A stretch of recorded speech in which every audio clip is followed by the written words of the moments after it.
Thank you for joining us this evening. We're so pleased to be gathering to recognize and celebrate Professor John Burroughs. Merci de vous joindre à nous ce soir. Nous sommes très heureux de nous réunir pour reconnaître et célébrer le professeur John Burroughs. Tonight is the 19th Guthrie Award we have presented. The Guthrie Award is the Foundation's signature award to recognize access to justice champions. It was created in 1996 in honor of H. Donald Guthrie, who was the Foundation's longest-serving chair. Donald was appointed to the founding board in 1974, serving for more than 21 years. The esteemed and diverse group of Guthrie Award recipients are a passionate and diverse group of trailblazers who, like Professor Burroughs, have forged a legacy of access to justice. I'd now like to invite Dean Brunnée to offer a few words about Professor Burroughs. Welcome, everyone. It's especially exciting for me that the Law Foundation of Ontario has chosen to hold its reception honoring Professor Burroughs here at the Faculty of Law, as that gives us an opportunity to thank the Law Foundation for its ongoing support. Over the years, the Law Foundation has provided incredibly generous support for our programs, and these are programs that advance justice and at the same time provide invaluable learning opportunities for our students. These programs include Downtown Legal Services, which is a public interest clinic for low-income clients and which has inspired many of our students to pursue careers related to access to justice. One among the many things that the Law Foundation supports also is our Indigenous Initiatives Office, which is a key element of our strategy for enhancing Indigenous voices in our community and in the legal profession, and which contributes to our efforts to respond to the TRC's call to action number 28, calling for all law students to take a course in Aboriginal people and the law. The Indigenous Initiatives Office has been key to the faculty's efforts to recruit Indigenous students and has helped the Faculty of Law to maintain one of the highest Indigenous student graduation rates in the country. So on behalf of the Faculty of Law and our students, thank you, Law Foundation of Ontario, for your generous support. And thank you also for recognizing Professor John Burroughs, who is a true pioneer and champion of Indigenous law and legal education. The Guthrie Award recognizes, as we've heard, individuals who have a proven track record of furthering access to justice and who are actively engaged with the challenges and opportunities of today's justice landscape. And Professor Burroughs really epitomizes and embodies these criteria. Through his scholarship, teaching, advocacy, public policy engagement, he has sought to revitalize Indigenous law and legal traditions, which is helping to address the access to justice trap in which many Indigenous people find themselves. Prior to his return, at which I am still delighted, I can say, he returned to the University of Toronto Faculty of Law. He was a research advisor for the groundbreaking Truth and Reconciliation Commission. The late Justice Murray Sinclair, who chaired the TRC, commented that Professor Burroughs, and I quote, had a real impact on deliberations within the Truth and Reconciliation Commission. In response to the TRC's call to action number 28, the Faculty of Law established a couple of years ago a mandatory first-year law course in Indigenous peoples and the law. And this course is delivered by Professor Burroughs, amazingly, to 200 plus incoming students each year. Among Professor Burroughs' many educational innovations is also the celebrated immersive land-based program on Indigenous law, also known as the Law Camps, which he established in his home community, the Chippewas of the Nawash First Nation in Northern Ontario. Participants are introduced to the pre-existing Indigenous law, which may be based on stories, songs, language, and written laws. They meet elders, chiefs, and other leaders and participate in activities such as sweat lodges and canoeing. They arrive seeing Canada as a bi-jural country, reflecting civil and common law systems. But as they gain an appreciation of Indigenous legal traditions, they become open to see Canada's multi-juridical legal history and the need to recover and extend the role of Indigenous law within both Indigenous communities and Canadian society. And that is also very much what happens through the first-year course to which I already referred. Perhaps more remarkable than these innovations is Professor Borrow's transformative scholarship, which has helped us understand that Canada's legal foundations precisely rest not on two, but three pillars: the English common law, the French civil code, and Indigenous law, which governed this land for centuries and continues to govern Indigenous peoples. Professor Borrow's writings have a depth and a complexity that have commanded the respect of scholars, jurists, policymakers across Canada and literally around the globe, leading to visiting academic appointments in the United States, in Australia, and invitations to speak on Sami legal issues in Finland, Sweden, Iceland, and Norway. A hallmark of Professor Borrow's scholarship is that it is not just intellectually compelling, but it often borders on the poetic, with metaphors and stories about the natural world which draw us in, open our eyes to seeing things that were previously invisible to those of us immersed in Eurocentric culture and norms. One personal detail that I hope Professor Borrows will not mind me sharing is that he is a lifelong runner. Year-round, he starts each day, I think that is true, with a run.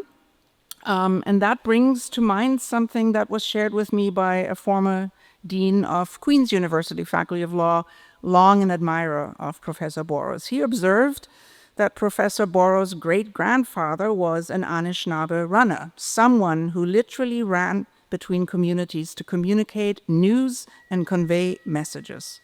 Professor Borrows uses this image of the runner as a metaphor, as a way of underscoring the dynamism of Indigenous cultures and ideas and the need for exploration, travel, and engagement with the external world, yet always with a view to the value of home.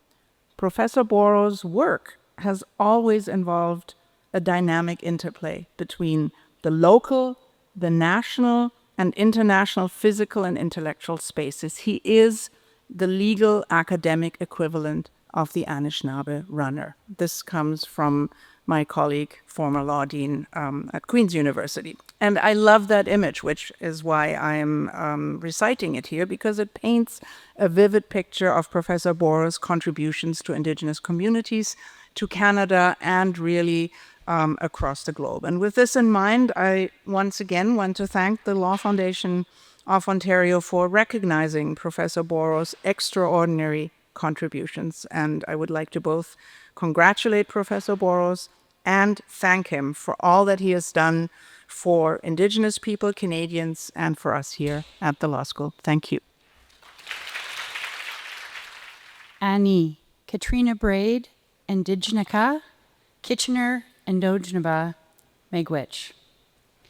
Good evening. My name is Catrina Braid. I am incredibly honored to have been asked to say a few words on this wonderful occasion that recognizes my friend John Burroughs as an exceptional access to justice champion. When John asked me to speak this evening, he requested that I not talk about him. To honor John's request, I intend to speak about the importance of law and Indigenous reconciliation through education. I am a Superior Court trial judge in Kitchener, Ontario. I recently had the privilege of taking an 8-month study leave, during which I examined Indigenous land-based training programs for law students and judges. I am not Indigenous. I strongly believe that the courts must intensify our efforts of reconciliation, and that education is an important part of these efforts. When I was preparing my study leave plan, I reached out to John. John's design for land-based education make the study of Indigenous law more accessible to people who have no familiarity with it. From our first discussion, John demonstrated patience and kindness despite the court's complicated history with Indigenous people in Canada and my own cultural incompetence. During our initial conversation, I learned that John is a member of the Chippewa of the Nawash First Nation of Anishinaabe, Cape Croker, and that he grew up not far from my cottage. My introduction to John has led to experiences that have had a profound impact on me, both professionally and personally. I experienced my first land-based learning opportunity while participating in a 5-hour interpretive hike at Anishinaabe with Elder Lenore Keeshing. She spoke about the geology and the rich cultural history of that area. She showed us plants used for traditional food, tools, medicines, and ceremonies. During my study leave, I attended 2 Anishinaabe law camps. The first camp was with students at Anishinaabe, where our classroom was on the grass, beside the water, facing enormous limestone bluffs of the beautiful escarpment. The second camp was at Rama near Aurelia, where we learned how to introduce ourselves in Anishinaabe while overlooking Lake Couchiching.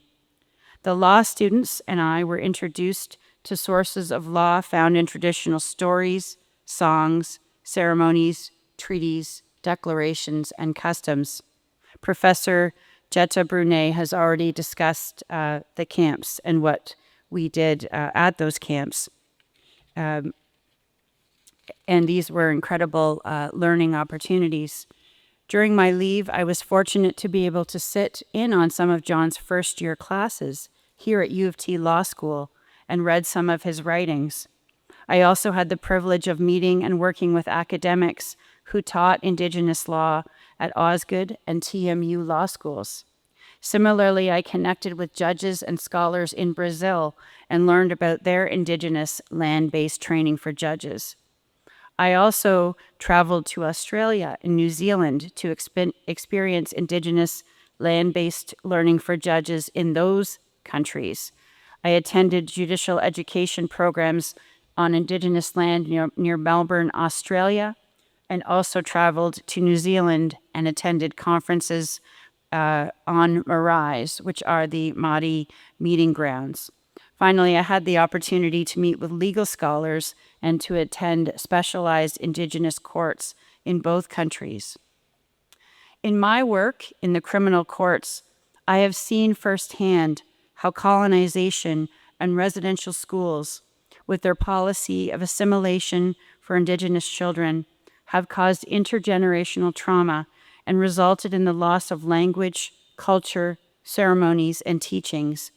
In addition, during the 60s scoop, the Canadian government apprehended thousands of Indigenous children from their families and placed them in foster care to be adopted by non-Indigenous families. The overrepresentation of Indigenous children in child welfare persists today. A growing number of judges have been calling on their colleagues to take action and deepen their understanding of Indigenous perspectives. In a 2012 article entitled "The Duty to Learn," which many of you are probably familiar with, the late Chief Justice Lance Finch of the Court of Appeal for British Columbia wrote that members of the legal profession have a duty to learn about and from Indigenous legal orders. Chief Justice Wagner of the Supreme Court of Canada in 2021 called on Canadian judges to redouble our efforts of reconciliation with the First Peoples of Canada and to be alert to the history, experience, and circumstances of Indigenous people. Of course, we've already talked about the Truth and Reconciliation Commission calls to action, referring to law schools and law societies to provide courses and cultural competency training related to Indigenous people. It is critically important that judges receive this training as well. This educational requirement is consistent with directives from the Supreme Court of Canada decisions requiring courts to incorporate both Indigenous and non-Indigenous legal perspectives when determining Aboriginal rights and title. I did not take any Indigenous law classes while I was in law school, and I suspect that many of you of my vintage or who may have graduated before me had the same experience. There is so much that I and my judicial colleagues need to learn. We are eager to learn and are ready to listen. It is vitally important that all members of the judicial system engage in reconciliation, particularly through education. I wish to conclude my remarks by mentioning two things that I learned while engaging with judges and scholars from Canada, Australia, New Zealand, and Brazil during my study leave. First, at one of the Anishinaabe law camps, I learned that there is no true word for reconciliation in Anishinaabe-Moan. The closest translation is Biskabayan, meaning return to yourself, which I understand to be in the context of Indigenous people returning to themselves and their ways of living. Similar language was used many times in the descriptions of programs and specialized courts that I observed in Canada, Australia, and New Zealand. Secondly, across Canada, in Brazil, and even down under, John Burroughs is a rock star. To many judges and legal scholars, John has made Indigenous legal studies accessible, and he is internationally admired for his work. It is therefore fitting that we honor him this evening as an exceptional access to justice champion. Thank you. On behalf of the Foundation and our Board of Trustees, it's my honor to share a few words about Professor John Burroughs, some of which you've heard already, but I think it really bears repeating. John is Anishinaabe and a member of the Chippewas of the Nawash First Nation. He grew up on the Cape Croker Reserve on Georgian Bay. For the past 2 years, John has been a full professor and the inaugural Loveland Chair in Indigenous Law here at the University of Toronto Faculty of Law. Before this, he was the Canada Research Chair in Indigenous Law at the University of Victoria Faculty of Law for 8 years. John is recognized as one of the world's leading scholars and educators on Indigenous law. His vision and leadership have transformed the way that academic and legal sectors understand and intersect with Indigenous legal traditions and orders. John is credited with revitalizing and redefining the ways that Indigenous law is acknowledged and applied in this country, as well as with building bridges between Indigenous legal orders and Canada's legal frameworks, solidifying that this land has always been multi-juridical.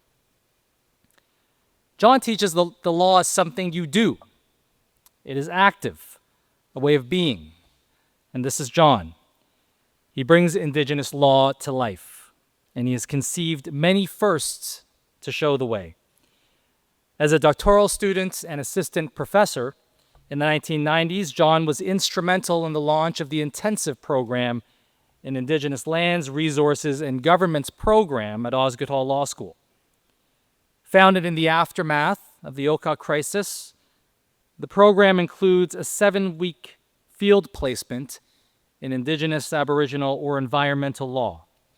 It's the only program of its kind in North America. A few years later, John became the first First Nations Legal Studies Director at the University of British Columbia Faculty of Law. While there, he helped create an Indigenous Peoples Legal Clinic to serve Vancouver's downtown east side, and the clinic remains active today. In the early 2000s, John co-founded the world's first joint degree program in Indigenous legal orders and Canadian common law at the University of Victoria. It was a brave and innovative step towards creating a more inclusive and interconnected justice system and legal community. With his daughter, Professor Lindsay Burroughs, John established the first Anishinaabe law camp with the Osgoode Hall Law School. Held on Indigenous lands, this immersive camp teaches law from the perspective of Anishinaabe knowledge, allowing participants to experience the connection between the environment and legal principles. And this approach breaks down the walls of traditional classrooms inviting students into a world where justice is not just a concept, but a relationship of all living things. The program has expanded from 1 to 4 law schools and now partners with several First Nations. John is described as a humble and kind person. He has a calm and quiet presence. And yet, make no mistake, his voice has the power to shape policies that uplift truth and reconciliation and uphold Indigenous sovereignty. John's academic work has been cited extensively by human rights bodies and courts, including the Ontario Superior Court of Justice, the Court of Appeal for Ontario, and the Supreme Court of Canada. He wrote the paper that guided the final Ipperwash inquiry report for the Government of Ontario. He was a research advisor for the Truth and Reconciliation Commission, which the late Justice Murray Sinclair said had a real impact on its deliberations. And finally, John teaches the mandatory first-year course on Indigenous peoples and the law here at the University of Toronto. And this course is a direct response to the Truth and Reconciliation Commission's calls to action, serving as a crucial introduction to Indigenous legal orders and the themes that encompass the past and present interactions between Indigenous peoples and the Canadian legal system. There's no doubt that John's lessons are having a profound impact on the next generation of legal professionals. All of John's achievements, including many that I don't have time to mention, reinforce a profound truth: that everything and everyone is interconnected and interdependent. These values are deeply embedded in Indigenous ways of knowing. John teaches us that law is not a concept, it is a relationship. Thanks to John Burroughs, these values are better understood and embraced in this country today. And greater access to justice comes with genuine respect between Indigenous and non-Indigenous peoples. These are John's teachings and his ongoing legacy. And so it is with tremendous pleasure, on behalf of the Law Foundation of Ontario, that I present Professor John Burroughs with the 2024 Guthrie Award. John, will you please join me on stage? Bonjour, Nindirwe Maganigok, Anishinaabe, Nichmarazik, Bangie to go in Inata Anishinaabe, and Gaguji Tunjishamayan. Giganos, Indigenous, Neashi, Winnigming and Donjaba, Nigig Dodam. Thank you for being here this evening. Thank you for your friendship, for your support. Thank you for being good people. Thank you for supporting one another. Thank you for supporting me. I'm so grateful that I'm in this community and that this community is part of what we can't see in terms of the folks that have been so much a part of this work. I'm really grateful for the honor of being able to receive this award this evening from the Law Foundation of Ontario.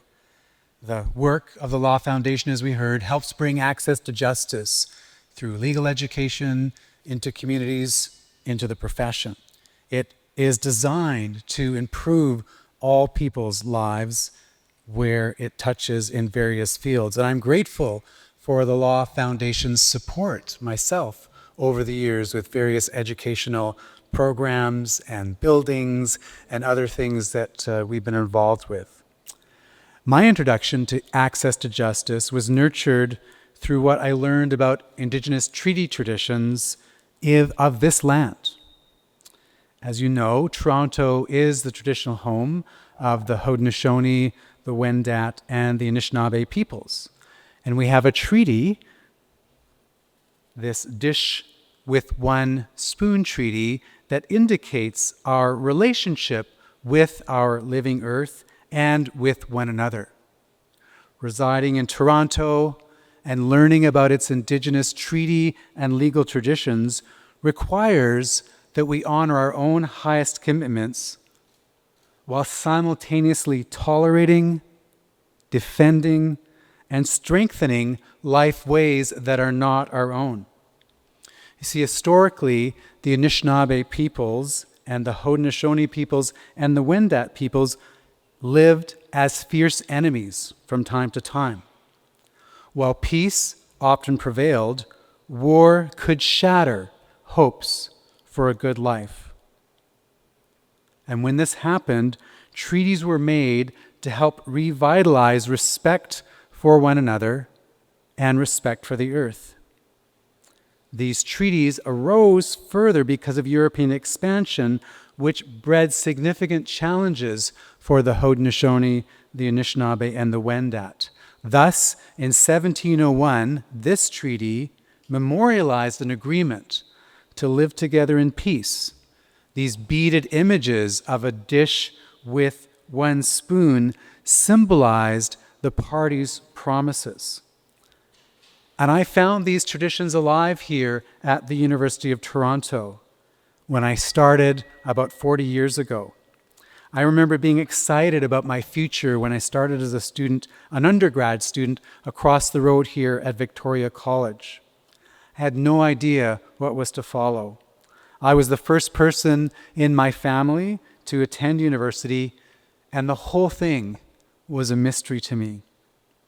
I lived off campus with my grandmother, and she encouraged me to seek balance within, and she also inspired me to look beyond myself. So with her support and that of my parents, I immersed myself in academics, athletics, clubs, and college life. I took courses in classics, philosophy, history, literature, and politics. I woke up at 4:30 most mornings to train with the varsity rowing club down at the Humber. And most weekends, I then traveled to other universities for competitions. Yet somehow I also managed to play squash, Scrabble, Risk, and engage in the things that college students do. I also attended church as much as I could, and I found a supportive community there in quiet moments in these settings. All along the way, my grandmother urged me to keep expanding my circles. And as time passed, the circle quickly widened. I became engaged in November of my first year of college, and I was married when classes finished that May. And then I came back to the Victoria College that next fall and continued to reach beyond familiar bounds. We welcomed Megan, our oldest daughter, at the end of my second year on our first year anniversary. So with these new responsibilities, I worked part-time in a nursing home to help make ends meet. It was an eye-opening experience working closely with 80 and 90-year-olds. Some extracurricular activities fell away, but I gained much through sharing a small part of my life with people who are on the other end of life. I'm grateful that I learned so much from those elders who came from different nations of the world and helped me to appreciate the beauty that they were bringing to this land from those different nations. At the same time, I kept studying at Vic, and in my last 12 months, I completed 2 years worth of credits to finish off my BA. I crossed the road the following September to start law school here at the University of Toronto, which proved to be even more challenging. So when Lindsay, my second daughter, was born in the March of my first year of law school, it was busy, but I felt that life could not have been richer.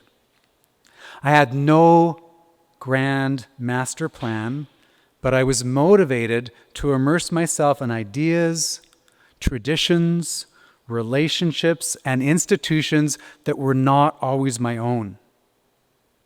I looked for invitations to understand the world beyond my own narrow interests.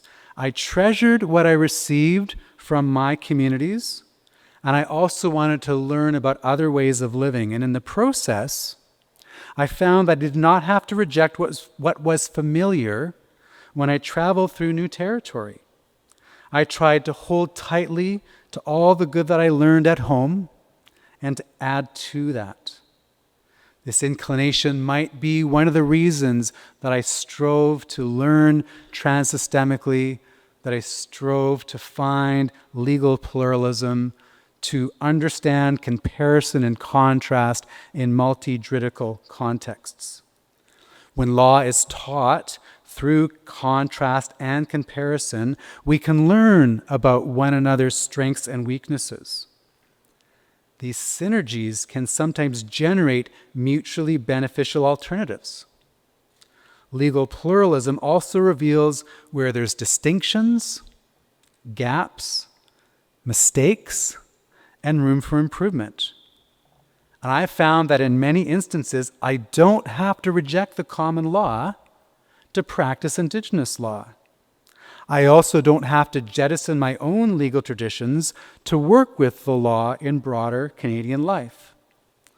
Legal systems have processes to recognize and affirm others. This is the lesson I learned by Anishinaabe, Haudenosaunee, and Wendat treaty traditions as they and their lives were dramatically changed through war and environmental displacement. This dish with one spoon wampum is partial evidence of this experience. These shells that are woven into hides represent the parties' agreement. This representation with the circle in the middle here of this white belt shows that the parties want to live together in peace. And yet we all eat out of this same bowl, this same territory.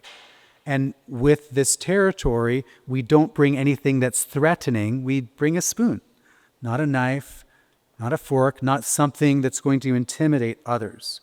You see on this belt, there's also 7 rows representing our 7 grandmother and grandfather teachings: love, honesty, and respect, and humility, and truth, and wisdom, and honor. There also are 7 stages of life that are found on this wampum belt, meaning that we are to live together in peace across the stages of life. These 7 also represent the different directions that we find ourselves in, to the east, to the south, to the north, to the west, up, down, and in the center. These traditions are about engagement and respect across different systems despite the past that was marred by war, that was marred by conflict. But it shows that this work involves careful, hard work. Unfortunately, what is possible in theory does not always correspond to what in fact happens. I work in legal systems that have stolen my people's land, language, governance, and laws. I worship in communities that struggle with racism, sexism, and homophobia, despite the goodness, truth, and fulfillment that I find within them. I teach in universities that are prohibitively expensive and inaccessible for too many who would otherwise be students. And though I love our country, we continually devastate the air, water, land, plant, and animal life through our greed, self-indulgence, and inattentiveness. Some activities threaten the very conditions of peaceful life together in this area, and they must end. And so in our efforts to be tolerant and inclusive, we must not shy away from critique and resistance where that is warranted. This requires receiving education and experience in community with those who are not like us. Such is the spirit of the dish with one spoon treaty. In living our laws, I try not to turn away from other people, causes, or organizations because they are politically impure or complicit or compromised or imperfect or flawed or deficient. I'm learning that dichotomies can be dangerous, and I'm trying to live with a degree of nuance.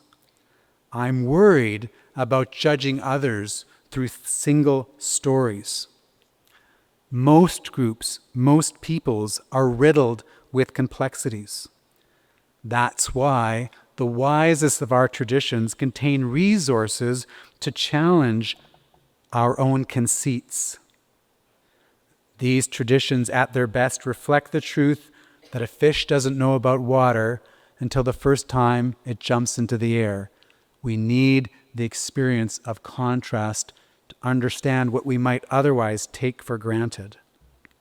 Wisdom requires respect for received traditions while exploring their relationship with other ways of living. In seeking this balance, I've worked hard not to disassociate myself from family, First Nations, church, professions, universities, or my country.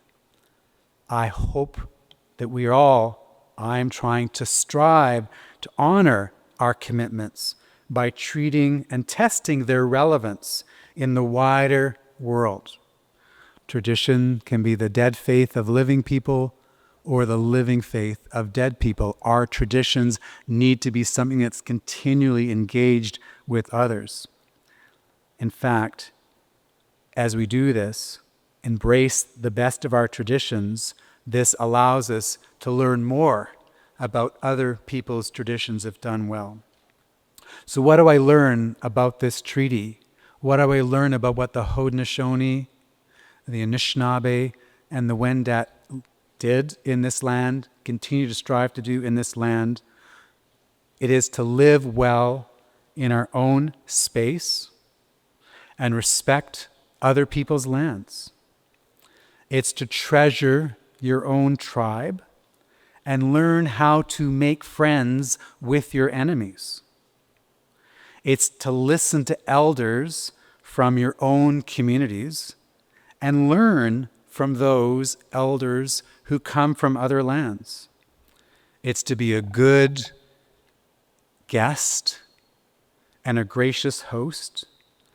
And it's to get all the education that you can so that we can continue to learn how to share this land, this dish containing one spoon, with all that surrounds us. This is access to justice. This is the best of our legal traditions. And I'm so grateful that we are working on this together.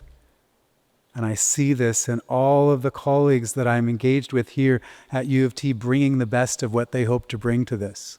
And I see this in the profession. I see this in the judiciary. And I see this in the Law Foundation.